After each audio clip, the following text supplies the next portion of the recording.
Cadre, décrocher votre poste de rêve dans les 3 prochains mois, c'est le titre et c'est le sujet de ce qu'on va voir aujourd'hui. Donc pour faire gagner du temps à tout le monde, j'aimerais préciser pour qui est adressée cette présentation. Donc si vous êtes un cadre en recherche active, que vous soyez en poste ou non, que vous ayez un esprit ouvert, que vous ayez l'envie de vous investir pour vous, et que vous avez la ferme intention de passer à l'action pour obtenir un nouveau poste plus rapidement, je vous le dis, vous êtes au bon endroit. Par contre, pour qui n'est pas cette présentation, si vous souhaitez prendre votre temps pour votre recherche, par exemple plus de 6 mois, si vous voulez vous reposer ou voyager, ou si vous ne savez pas du tout ce que vous voulez faire plus tard, que vous voulez vraiment vous poser sur votre orientation professionnelle, je vous conseille de ne pas suivre la présentation parce que franchement, vous allez vous ennuyer, vous allez perdre votre temps et autant que vous puissiez faire ce que vous avez envie de faire. Donc pour tous les autres, bienvenue et merci de rester. Et j'avais envie de vous demander, est-ce que vous vivez ça? Est-ce que vous vivez ce genre de situation? Donc vous analysez les annonces sur LinkedIn, Cadre Emploi, l'APEC, etc. Vous regardez des vidéos sur YouTube et des posts sur LinkedIn sur la recherche d'emploi, vous avez contacté des membres de votre réseau LinkedIn et autres, et peut-être même que vous avez acheté des livres sur les questions d'entretien, sur construire ses réseaux, comment optimiser sa recherche, etc. Et vous candidatez, et voilà ce qui se passe. Donc vous candidatez, mais 95% de vos candidatures finissent à la poubelle. C'est un peu comme si 95% de votre énergie était perdue. Et il n'y aurait que 5% ou un infime pourcentage de vos candidatures qui finissent en entretien. Et malheureusement, vous ne terminez pas sur le haut du podium, sur la position 1, vous n'êtes pas sélectionné. Donc si vous vivez ça, écoutez, je comprends votre désarroi, c'est le moment d'arrêter ça. Et c'est peut-être le moment de changer votre façon de faire. Donc l'objectif aujourd'hui dans la présentation, c'est de vous donner toutes les clés fondamentales pour comprendre les anciennes stratégies qui ne marchent pas. C'est aussi comprendre pourquoi certains cadres passent plus de 6 mois à chercher alors que d'autres trouvent très vite malgré un marché concurrentiel. Et c'est qu'est-ce qui est à faire pour décrocher rapidement un poste en 3 mois en moyenne. Voilà, on va voir ces 3 points. Et restez bien avec moi jusqu'au bout parce que tout est lié. Alors vous verrez, tout est lié. Et donc, il y a aussi des pépites, et vous allez vraiment apprécier, vous allez vous régaler, donc restez bien avec moi jusqu'au bout. Donc, qui est-ce qui vous parle? Donc, je suis Olivier Piozzi, et mon activité principale, c'est d'aider les cadres à décrocher un poste en 3 mois. Je suis un indépendant, et voilà, j'aide les cadres. Voilà, donc je vous ai mis quelques témoignages. Mon vœu le plus cher, en fait, c'est que vous trouviez un poste que vous aimez, pour vous développer une activité dans des challenges que vous avez envie de faire, dans une ambiance qui vous plaît, dans des bonnes conditions salariales, et aussi avoir du fun pour vous, et satisfaire vos proches. Voilà, donc imaginez que vous ayez tout ça, est-ce que c'est vraiment ça qui vous tente? Voilà, est-ce que c'est vraiment ça l'aventure que vous désirez? Et je dirais même que c'est une des premières questions fondamentales, et vous allez voir pourquoi. Donc posez-vous ces questions, est-ce que c'est vraiment ça que vous voulez? Pourquoi? Parce que le premier modèle de pensée à éviter, c'est des réflexions que j'entends de gens que j'ai au téléphone et qui me disent « Oh, mais Olivier, tu sais, j'irai où on me prend, c'est le marché qui pilote, je cherche juste un travail, hein, c'est bon. » Tout ce genre d'approche, en fait, tout ce genre de modèle de pensée, en fait, c'est ce que j'appelle écraser ses rêves. Voilà. Et pourquoi ça ne marche plus? Premièrement, parce que les recruteurs ne sentent aucune motivation en vous. Alors vous allez me dire, oui, non, mais c'est pas ce que je dis en entretien. Hein.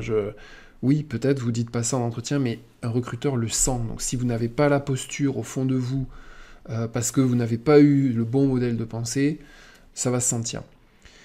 Aussi, vous n'avez pas d'énergie pour votre recherche, parce que ça vous plaît pas forcément.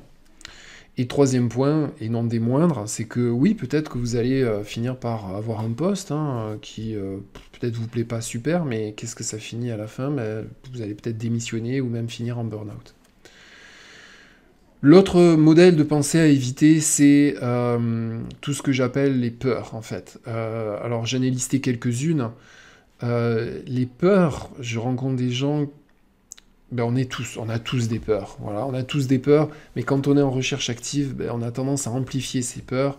Par exemple, la peur de retrouver une mauvaise ambiance, la peur d'un mauvais manager, la peur de ne pas bien faire son métier, la peur de ne pas réussir, ou de ne pas avoir fait le deuil d'une mauvaise situation passée. Et plus on est dominé par la peur, et plus en fait le chemin qu'on se trace, ça devient voilà, l'Everest, l'Himalaya, et ça devient mission impossible en fait. Donc vraiment ça, attention aux peurs. Troisième point, pardon, c'est le modèle de pensée à éviter, c'est les croyances limitantes. C'est-à-dire ces petites histoires qu'on se raconte, qu'on a des schémas en tête et des phrases qu'on se dit. Alors j'en cite quelques-unes, c'est pas exhaustif, non, loin de là ici. Alors je suis pas parfait, moi je suis comme tous les autres, ou je vaux rien, je suis un raté, je procrastine trop. Donc voilà, toutes ces petites phrases qui font que ben, on se sent pas bien, on se compare aux autres. Et là aussi, on se rajoute un gros boulet. Non seulement il faut monter l'Himalaya, mais en plus on se rajoute un boulet et en plus on n'a pas de rêve. Voilà, donc les premiers modèles de pensée à éviter, c'est ça. Et donc le nouveau modèle de pensée, donc comme je disais, c'est vraiment à faire absolument, c'est identifier rapidement la mission de vie qu'on a ou qu'on a envie d'avoir. Et deuxièmement, c'est éliminer les peurs et les croyances limitantes. Donc c'est par exemple ce qu'on a fait avec Pascal, un ingénieur manager que j'ai coaché très récemment. Et avec lui, on a travaillé la mission de vie. Il avait un peu peur de ne pas avoir assez d'énergie parce qu'il a beaucoup de combats perso à mener. Il avait peur aussi de ne pas rester suffisamment focus. Et il redoutait de retrouver une ambiance qu'il avait dans le passé qui n'était pas terrible. Donc voilà, on a vraiment travaillé sur la mission de vie, sur les peurs et les croyances limitantes pour qu'il décroche un poste en moins de 2 mois. Donc, autre point très important de modèle qui ne fonctionne pas, c'est le positionnement à l'ancienne. Donc là aussi, j'entends des phrases comme « Bon, j'ai toujours fait du marketing, donc je vais continuer », ou « Je veux travailler dans les assurances, parce que vraiment ça m'intéresse », ou bah, « J'ai 10 ans d'expérience en R&D qualité, je vais continuer ». Tout ça, c'est bien, c'est déjà mieux, déjà, il y a une première cible, on va dire, mais c'est pas un positionnement, en fait. En fait, tout est faisable. Le marketing, c'est tellement vaste. Les assurances, j'en parle pas. La R&D, tous les secteurs sont touchés. Bref, ce n'est pas un positionnement et voilà, tout est faisable. Donc en fait, si vous parlez à toutes les entreprises pour tous les postes, ben, en fait, vous ne parlez à personne. Personne ne peut vous entendre clairement. Et en fait, c'est un peu, je l'ai illustré par le mouvement brownien. En fait, vous allez devoir aller courir plusieurs lièvres à la fois dans différents postes. Et donc, en fait, au lieu d'aller d'un point A à un point B, vous allez faire plein de tentatives dans tous les sens. Bref, vous n'êtes pas positionné. L'autre problème de positionnement à l'ancienne, c'est quand je pose des questions comme bah, écoute, est-ce que ça recrute en fait sur ce que tu recherches? Est-ce que tu vois des annonces? Est-ce qu'il y a une compétition? Bah, on me répond bah, je sais pas trop. Alors je dis est-ce que tu as questionné le réseau? Non, pas vraiment. Ou alors on me dit non, oui, j'ai questionné, j'ai demandé à des personnes que je connais s'ils voyaient des postes pour moi. Donc ça, en fait, c'est ce que j'appelle pas de test du marché, en fait. Vous ne savez pas, vous vous êtes peut-être positionné, mais vous ne savez pas si le marché a besoin de votre positionnement, en fait, de votre offre de service. Donc là, c'est ce que j'appelle de la perte de temps, en fait, parce que vous savez vraiment pas, c'est un peu comme jeter une bouteille à la mer. Vous savez pas si ça va marcher, en fait. Donc, ce qui fonctionne en termes de positionnement, et le positionnement, l'important, c'est d'avoir une stratégie. Et la stratégie, elle est définie entre 2 mondes, l'intersection de 2 mondes, en fait, qui est le top pour vous. C'est le premier monde, c'est qu'est-ce que j'aime faire, dans quoi je suis bon. Et le deuxième monde, c'est quels sont les besoins du marché. Donc, dans ce que j'aime faire, je suis bon, c'est est-ce que j'ai une vision, un objectif qui sont clairs. Par exemple, j'ai défini un poste clair, un lieu de travail, un type de salaire, une taille d'entreprise, un secteur d'activité, etc., etc. J'ai bien précisé, j'ai bien affiné dans un premier temps. Et dans un deuxième temps, je suis allé tester le marché. Je suis allé voir est-ce que je peux vraiment faire ce pourquoi je me positionne. Et donc, il faut avoir des retours terrain avec des entretiens de réseau, etc. Donc par exemple, c'est ce que j'ai fait avec Agnès. qui ne se plaisait plus du tout dans son poste. Et donc avec elle, j'ai fait un bilan de compétences flash, j'ai établi une analyse de sa personnalité, et on a défini son positionnement pour tout mettre en alignement. Et ensuite, je l'ai entraîné à avoir des stratégies d'approche par des contacts via LinkedIn, par son propre réseau ou par des rencontres. Voilà, et donc ça lui a permis en 2 séances d'avoir une vision claire et nette, et ça lui a donné une confiance énorme pour les étapes suivantes. Ok, donc maintenant vous êtes motivé, vous avez supprimé vos peurs, vous savez vous positionner, vous êtes clair sur votre rêve, etc. Mais vous n'avez pas encore décroché votre job de rêve. Donc pourquoi? Mais en fait, il faut comprendre 3 raisons qu'on sous-estime beaucoup, beaucoup trop et qu'il faut absolument connaître. La raison numéro 1, vous voyez là, c'est Roger Federer, il parle à son coach. Et la question c'est, mais pourquoi même les plus grands champions ont besoin de coach? Parce que, franchement, Federer, il a gagné des tas et des tas de tournois, il s'entraîne tout le temps, pourquoi est-ce qu'il a besoin de quelqu'un pour l'aider, etc. Et en fait, je pense que la raison fondamentale, c'est que ces champions veulent un vrai feedback pour s'améliorer. Et ce qui se passe, en fait, pour vous, pour tous les gens qui sont en recherche active, en fait, c'est que vous n'avez pas de vrai feedback de la part des recruteurs. En fait, les gens vont vous donner des excuses, et souvent, les excuses, elles sont bidons, du genre... On a pris quelqu'un de plus compétent, on a pris quelqu'un de plus expérimenté, on a pris quelqu'un de moins cher, on a pris quelqu'un... Voilà, ça c'est des excuses, mais quand on est recruteur, moi j'ai été recruteur, et qu'on veut pas se prendre la tête, et qu'on veut pas avoir des gens qui nous prennent la tête, eh ben on va donner des excuses bateaux, et ça vous donne pas un vrai retour sur qui vous êtes, ce que vous avez fait, dans quoi vous pourriez vous améliorer, etc. Alors ça peut éventuellement arriver, mais c'est rarissime. Et l'autre point, c'est que en fait, si vous êtes en recherche active, je dirais sans emploi pour le moment, et puis même avec un emploi, tout simplement, c'est que vous n'avez pas un manager ou des collègues pour faire votre recherche, en fait.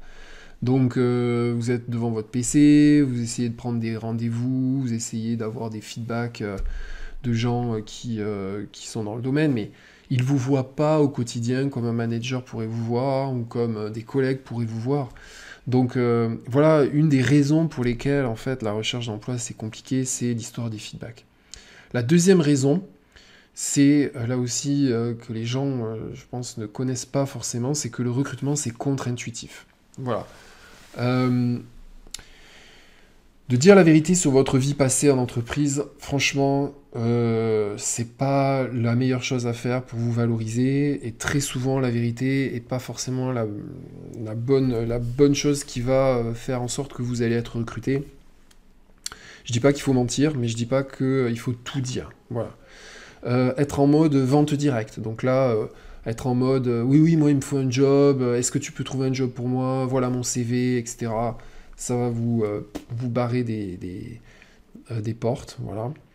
Dire que vous êtes au chômage ou en recherche active, là aussi, ça vous ferme des portes, parce que la nature humaine est vraiment particulière, elle a peur que... voilà, les gens ont peur, si vous les contactez en mode direct, je suis en recherche active, voilà mon CV, est-ce que tu peux m'aider? Les gens ont peur d'être utilisés, donc faites attention à ça. C'est une approche voilà, qui ne fonctionne pas forcément bien. Par exemple, en entretien aussi, si vous valorisez trop l'équipe en disant nous, l'équipe, etc., vous valorisez pas vous, donc voilà. Il y a des gens aussi qui se pensent ah non, mais moi, on vient à moi, ou parce que moi j'ai des bonnes compétences, j'ai pas besoin de vraiment valoriser ça en plus, j'ai pas besoin de vraiment me mettre en avant en entretien, j'ai pas besoin de me mettre en avant sur le CV, c'est clair, on le voit sur le CV, je suis compétent. Mais non, on voit pas forcément. Il y a d'autres gens très compétents aussi, donc il faut savoir se valoriser, il faut aller sortir de sa zone de confort pour réussir dans toutes les étapes du processus. Et la raison numéro 3, en fait, c'est les fameux 3 piliers incontournables, qui sont un peu plus classiques quand on vous forme à la recherche d'emploi. C'est le CV qui est un sésame d'entrée. Alors très souvent on me dit ah non mais moi j'ai fait corriger mon CV, on me dit il est très bien en fait mon CV, mais en fait un CV qui est bien ça veut vraiment rien dire, en fait il faut comparer un CV avec une offre, avec voilà, Et la vraie question, c'est votre CV plus l'offre, est-ce que ça a permis de décrocher l'entretien? C'est ça la vraie question, c'est ça un bon CV. Le reste, c'est bullshit, le reste, ça sert à rien. Donc vous pouvez avoir un beau CV, bien travaillé, avec ceci, cela. Non, ce qui est important, c'est qui décroche des entretiens. Le deuxième point, c'est le réseau. Le réseau, en fait, c'est pas juste pour prendre des infos, distribuer des CV euh, ouais, ou essayer que des amis vous trouvent un boulot pour vous. Non, le réseau, c'est du marketing de soi, c'est-à-dire comprendre les besoins des entreprises et se positionner. Voilà, c'est vraiment du marketing de soi. Et donc souvent on me dit mais ouais mais je sais pas vraiment comment on fait ou j'ai peur de déranger parce que bon voilà les gens sont occupés. Ou alors des fois on me dit ouais ouais j'ai parlé de ma recherche à mon réseau mais bon ça donne rien. Mais en fait la vraie question c'est est-ce que vous êtes entraîné à développer un réseau? Est-ce que vous avez la bonne posture? Est-ce que vous avez les bonnes questions? Est-ce que vous ne vous grillez pas? Voilà, donc ça c'est hyper important. Le troisième point, c'est les entretiens. Je le répète encore et encore, c'est les entretiens, il faut se valoriser, se valoriser. Même le top, c'est de devenir le leader au moment de l'entretien. Voilà. C'est vous êtes professionnel face à un professionnel, c'est même des fois de prendre le leadership d'un entretien. Donc souvent les gens me disent oui, mais je passe des entretiens, mais je ne suis pas pris. Mais la vraie question, c'est est-ce que vous êtes entraîné à réussir, à vous valoriser, à parler de vous? Voilà. Ça, je vois trop de gens passer toutes les étapes, aller jusqu'au bout et pas finir numéro un juste parce qu'ils n'ont pas su vraiment bien s'entraîner aux entretiens. Donc c'est fondamental. Allez, un autre secret, un dernier secret. Il faut comprendre aujourd'hui, il y a vraiment de la compétition en fait. Ok, le marché de l'emploi en France, c'est pas top. Alors apparemment, ça va mieux, c'est vrai, mais enfin, il y a quand même beaucoup de chômage. Mais je vois aux États-Unis, au Canada, que je connais bien parce que je suis les coachs comme moi dans ce secteur-là, et je parle avec eux, et en fait, même s'il y a beaucoup d'offres d'emploi aux États-Unis, il y a quand même une grosse compétition parce que les recruteurs, c'est fini, ils veulent plus juste prendre une personne parce qu'ils ont un besoin, ils essayent de mettre en compétition les gens. Donc, ils les questionnent, voilà, et ils ont besoin de voir des gens motivés, qui sont capables d'influencer, qui sont capables d'inspirer. Donc voilà, la compétition, elle est à tous les niveaux. Donc même aux États-Unis où il y a beaucoup d'annonces, ce qui compte aussi, c'est de prendre des contacts. Donc pour avoir un entretien, il faut penser là, c'est pas juste je réponds aux annonces, il y a répondre aux annonces et aller contacter les gens. Voilà, donc si vous avez des annonces sans contacter, ben, vous n'avez pas de visibilité, votre CV, ben, il passe sous la pile ou il est perdu ou il va à la poubelle.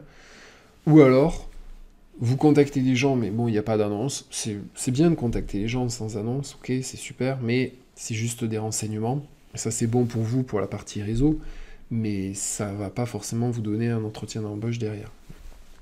Donc voilà, à garder en tête. Donc dans les nouvelles méthodes, qui sont très importantes en termes de technique de recherche d'emploi, donc là je vais vous donner l'exemple que j'ai fait avec Alix, qui est responsable marketing. Donc elle avait du mal, on va dire, elle avait un CV qui était pas mal quand même. Donc on a retravaillé quand même le CV pour que ça réponde bien aux missions, qu'on comprenne bien son profil psychologique, qu'on voit son offre de service et les résultats chiffrés qu'elle avait réussi à avoir auparavant. Donc ça manquait dans son CV. Après, je l'ai entraîné à avoir du réseau, donc bien comprendre qu'un réseau, c'est d'abord contacter des gens, communiquer avec eux, c'est les écouter, et après converser avec eux, c'est-à-dire échanger. Donc pour ça, je l'ai entraîné intensivement avec des cas pratiques et de faire en sorte qu'elle maîtrise des conversations soit en live, soit via LinkedIn. Et dernier point, avec elle, on s'est... surtout avec elle, c'est les entretiens pour que vraiment elle se mette en valeur parce que c'est une fille formidable, c'est une fille avec plein de talent, avec plein de compétences, avec des magnifiques résultats, mais elle savait pas forcément le dire en entretien, elle avait pas la posture, elle avait pas, voilà. Donc elle se faisait recaler tout le temps. Donc je l'ai formée à une méthode de valorisation d'elle et elle a réussi à la fin à maîtriser tellement les entretiens que pour n'importe quelle question elle savait répondre et se valoriser. Et je l'ai aussi entraîné intensivement avec des business cases, parce que voilà, les entretiens, c'est de toutes sortes. Des fois, il y en a avec des recruteurs méchants, des fois des recruteurs un peu gentils, mais bon, qui disent pas tout. Des fois, il y a aussi des études de cas à gérer. Et puis, des fois, il faut répondre en français et en anglais. Donc, moi, j'ai vécu en Angleterre, donc j'ai recruté en Angleterre, donc je connais bien l'anglais, donc je l'ai entraîné en français et en anglais. D'ailleurs, elle avait des entretiens en Écosse pour des postes à l'international. Donc, voilà. Voilà, comprendre qu'il y a des nouvelles méthodes, comprendre que si on ne les maîtrise pas, ça ne marche pas. Et enfin, dernière étape fondamentale pour décrocher rapidement son job de rêve, c'est se conditionner pour la réussite. Ça aussi, c'est sous-estimé, mais en fait, il faut arriver à maîtriser ses émotions parce qu'une recherche active, c'est des montagnes russes émotionnelles. Et donc, il faut garder aussi une motivation permanente, pas baisser les bras, ne jamais baisser les bras, rester focus et concentré et se détacher du regard extérieur. Donc, se mettre en mode de réussite, c'est grâce à des techniques de visualisation, de conditionnement au quotidien, comme font les sportifs. C'est aussi avoir des routines qui mènent au succès. Ben, pareil, les sportifs qui font un entraînement, on voit Roger Federer, il se rentraîne au coup droit, le coup droit, le coup droit. Il maîtrise, il en a fait des kilos, mais il continue à s'entraîner pour être à la perfection. La répétition, c'est des bonnes pratiques, c'est clé. Et puis, on vit une guerre aujourd'hui de l'attention. Et vous allez être très vite, enfin on est tous, mais moi le premier, distrait par, on reçoit des messages, bing, ça fait bing, on voit le message apparaître, il y a des loisirs, il y a la famille, il y a les amis, puis il y a LinkedIn, on commence à scroller, ah tiens, une info intéressante, puis une autre, puis une autre, puis une autre, puis Facebook, tiens, ah ouais, tiens, puis je vais aller voir une vidéo YouTube, et puis je regarde YouTube, ah tiens, ça a l'air intéressant, et c'est une guerre de l'attention, donc il faut vraiment se sortir des pièges de la distraction, parce qu'une fois que vous êtes en mode focus, il faut le rester en fait. Et puis, c'est d'avoir un planning journalier et d'avoir une semaine claire, on s'y tient. Parce que, comme je disais, on peut vite être distrait, on peut vite baisser les bras, on peut vite avoir ses peurs. Et c'est là que tout est lié, comme je disais, on peut avoir un planning journalier, mais s'il y a des peurs qui reviennent, ou s'il y a des croyances limitantes, donc genre je procrastine trop, donc je m'en veux, donc ça va pas, donc je fais pas, et c'est parti, et c'est parti. Et en fait, pendant ce temps-là, on n'est pas focus, on n'est pas motivé, on n'est pas dans dans la bonne posture pour trouver rapidement. Donc récapitulatif, 1, c'est vouloir atteindre un rêve. 2, c'est dominer ses peurs et croyances. 3, avoir un positionnement clair et qui est testé par le marché. 4, c'est maîtriser les méthodes et les outils pour passer toutes les étapes du recrutement. Et enfin 5, c'est rester motivé et concentré en permanence. Si vous arrivez à appliquer ces 5 étapes parfaitement, c'est bon, vous êtes champion du monde, vous allez trouver un poste très rapidement. Si il y a une de ces étapes que vous ne maîtrisez pas aujourd'hui, ou plusieurs, c'est plus compliqué pour vous. Voilà. Donc vous avez maintenant un choix à faire, en fait. C'est choix numéro 1, vous essayez de tout faire tout seul. Là, ces 5 étapes, vous voulez tout faire tout seul. Pourquoi pas? Mais sachez que la durée de chômage en France, il y a une statistique de Pôle emploi qui elle date de 2018, mais bon, je pense que c'est encore valable aujourd'hui. C'est que les gens restent en moyenne 13 mois sans emploi. Et choix numéro 2, c'est de se faire accompagner avec une méthode qui fonctionne, éprouvée, avec différents profils, différentes personnalités. Donc là, je vous donne un exemple de gens que j'ai accompagnés, qui ont tous trouvé en moins de 3 mois, ou autour de 3 mois, voilà. Donc des fois c'est 4, parce que des fois le processus de recrutement est assez long, des fois c'est 5, mais en moyenne, la gaussienne, elle est à 3, puisqu'il y a des gens qui trouvent même très vite, en 1 ou 2 mois. Donc voilà, la moyenne est autour de 3 mois. Donc en fait, effectivement, les personnes que j'accompagne, elles gagnent du temps parce qu'elles trouvent plus vite, elles gagnent de l'énergie parce qu'elles sont guidées, elles sont reboostées, elles ont la méthode, donc les 5 étapes donc, que je vous parlais, elles ont de la motivation, et elles gagnent de l'argent, puisque comme elles trouvent plus vite un salaire qui est à 100% de ce qu'ils veulent, et pas à 57% avec Pôle emploi, mais forcément elles gagnent de l'argent. Elles gagnent en sérénité parce qu'elles sont guidées avec une méthode, et puis l'expérience que j'ai de coach. Et puis, elles gardent un moral d'acier. Voilà, et tout ça, c'est top. Donc, si ça vous intéresse, si vous voulez aller plus loin, je peux faire un diagnostic gratuit de votre recherche. Je peux prendre le temps de parler avec vous personnellement et vous aider. Et on va prendre par exemple 45 minutes environ et on préparera ensemble un plan d'action pour vous faire trouver le job de vos rêves dans les 3 prochains mois. Et mettez-y de la valeur parce que cet appel peut être le plus précieux pour votre avenir professionnel. Voilà, donc c'est terminé. Si vous souhaitez cette aide stratégique, ben, inscrivez-vous dès maintenant dans mon agenda Calendly pour que je puisse prendre du temps avec vous. Donc l'adresse c'est calendly.com/o-piuzzi session stratégique. Je mettrai le lien dans la vidéo. Maintenant, on va passer aux questions et je vous remercie beaucoup d'avoir été présent dans ce live. Merci, maintenant je vais passer aux questions, je vais couper l'enregistrement.